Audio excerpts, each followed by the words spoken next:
This video is brought to you by Sailrite. Love your dog? Well, you might also love making a bed for your beloved pet. It's not as hard as it looks. Watch this video, pick your fabrics from Sailrite, and get to work.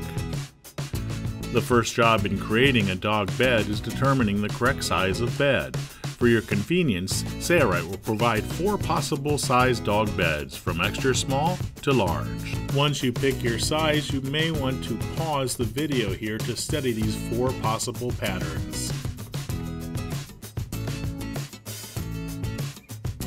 Our dog bed will be made from 2 colors of Sunbrella canvas. We will be making the extra small dog bed, so we will mark the fabric to the correct size as indicated by the extra small drawing previously seen.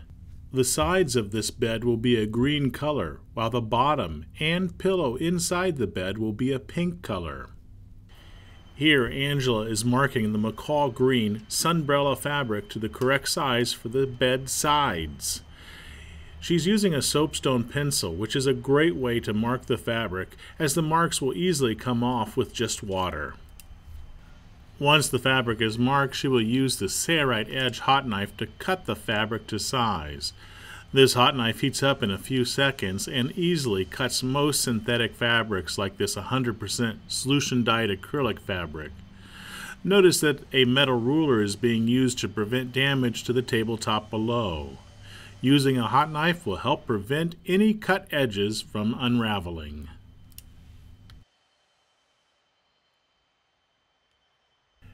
And now we're going to use the Sunbrella hot pink color fabric and mark it to the size for our dog bed.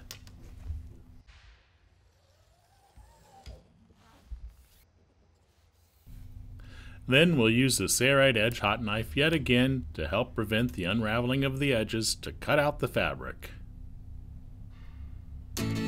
Since this is the extra small dog bed, we will sew the 2 panels that will form the sides of the dog bed together to form one long tube. However, if you're making a larger dog bed, you may want to make 4 individual sides that can be sewn closed and then together after they have been stuffed with batting. Why do that? Because if you're picking batting, which is sold by the yard, it will be difficult to stuff it down into a long tube. Now, if you're using polyester fiber fill, that is not the case. Here we are trying to save money by folding up a sheet of batting for our filling instead of using a more expensive polyester fiber fill. The extra small bed sides can be made from 2 lengths of fabric sewn down the center. Here the fabric has been laid so the outside surfaces are facing each other. This fabric does not have a right and a wrong side.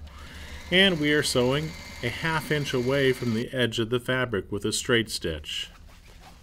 Next, fold the fabric in half, forming a tube that is, for our bed size, 8 inches. Larger beds may be 10 inches.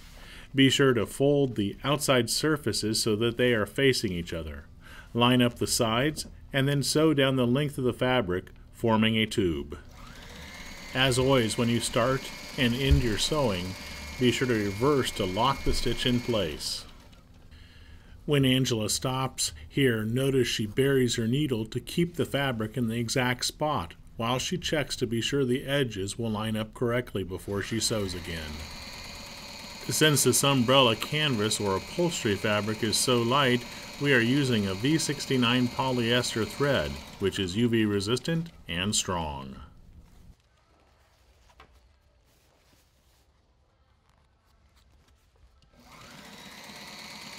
We're using the Sailrite Ultrafeed LS1 sewing machine to sew up these dog beds. The Ultrafeed LS1 sewing machine features a mechanical walking foot which easily feeds through this canvas fabric. Not only will it sew this lighter fabric well, but it also sews super thick fabric assemblies beautifully. This heavy-duty portable sewing machine is set up in the new Ultrafeed collapsible sewing machine table, which makes a perfect work table for the sewing machine. The Sailrite Ultrafeed sewing machine and the Ultrafeed collapsible sewing machine table are available at Sailrite.com. This dog bed side is now sewn into a tube. We need to turn it right side out. If your bed has individual sides, 4 of them, You will sew one end shut by folding the fabric back inside the tube a ½ inch and then sewing over that one end. Then you will stuff the tube and close the open end. Here we've made one long tube, so we're going to sew right down the center of this tube because we have two sections that are joined together to create the tube. This can only be done for the extra small dog bed. By sewing down the center, we are cutting down the length of the tube by half, making it easier to stuff it with polyester batting.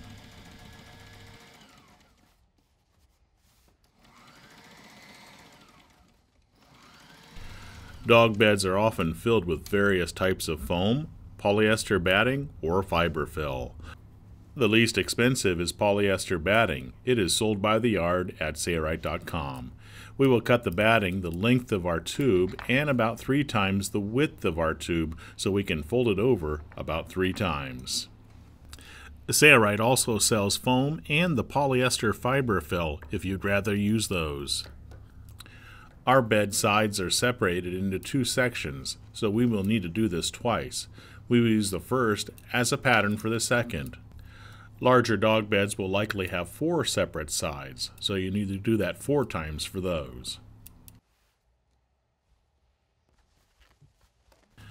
To stuff the tube, it's a good idea to fold the open end back about halfway, then stuff the batting inside.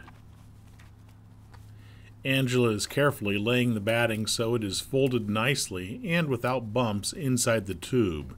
This portion of the video is shown in double time.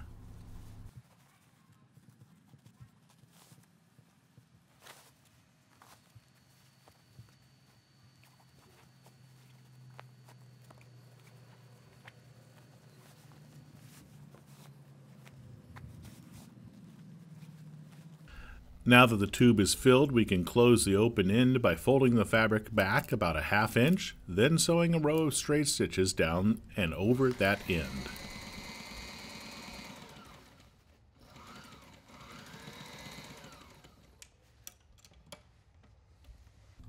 This tube needs to fit our rectangular dog bed, so we will sew a row of stitches at each corner where the sides will make the 90-degree turn.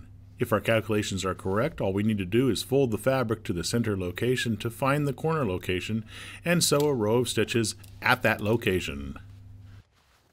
We are sewing through the fabric and the batting, so this is rather thick, but the Fabric Ultra Feed sewing machine can easily do it.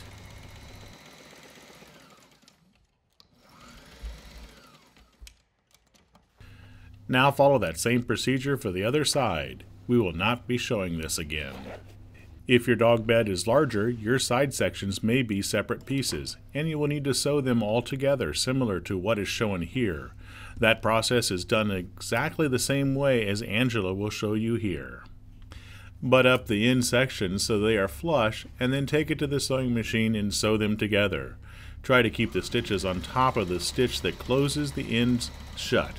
Do some reversing at the beginning and the end as normal. The sides of the dog bed are now done. We will be reversing the sides so the seamed edges are on the inside of the bed, as shown here. We have not yet turned the sides so the raw stitch is on the inside. First, we need to sew the bottom to the sides, then we will reverse it. Next, we will sew the bottom to the sides. This is simply done by finding the seam along the bottom of the tubular sides and matching it up with the edge of the bottom plate. Be sure to position the bottom plate so the corners match the corners of the tubular sides. We will not be using straight pins to hold the assembly in place, but that may prove to be helpful. If your bottom plate does not perfectly line up with the corners, do not be alarmed. It will typically never be noticeable when the pillow is inserted in the next chapter. Once we're happy with the positioning, take the assembly to the sewing machine and start sewing somewhere near the center location of the side.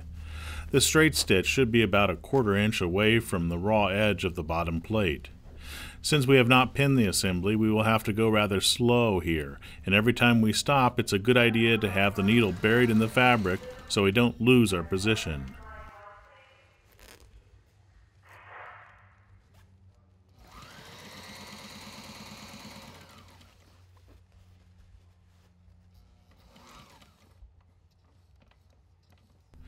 When we get to a corner, we will bury the needle, lift the presser foot, turn the fabric, lower the presser foot, and continue sewing.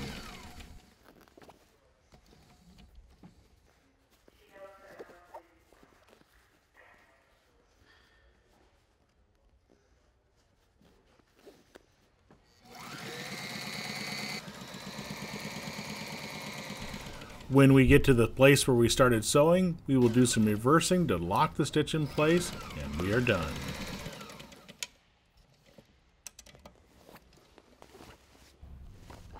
Turn the assembly right side out, and now all we have left is to sew up a simple throw pillow. That's coming up next.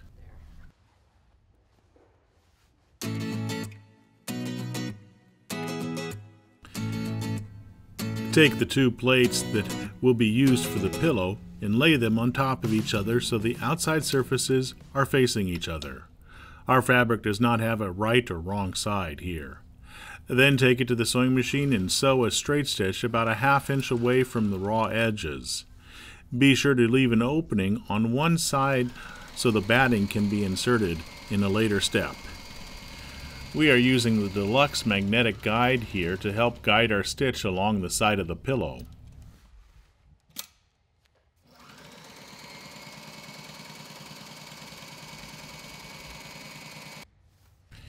And here you can see where Angela stopped sewing and left an opening. This opening will allow us to turn the pillow right side out, and also will be used to stuff the pillow with batting or fiberfill. After the pillow is turned right side out, she will cut some batting so it can be folded up about 3 times, and then inserts it inside the pillow cover. And notice the batting is larger than the pillow cover. This is usually good and results in a comfortable pillow for your beloved dog. Stuff the pillow cover with the batting or fiber fill. Then fold the open edges inside the cover about a ½ inch and sew this opening closed. It may be helpful to use straight pins to hold this hem and opening closed while you sew. We will not be using them.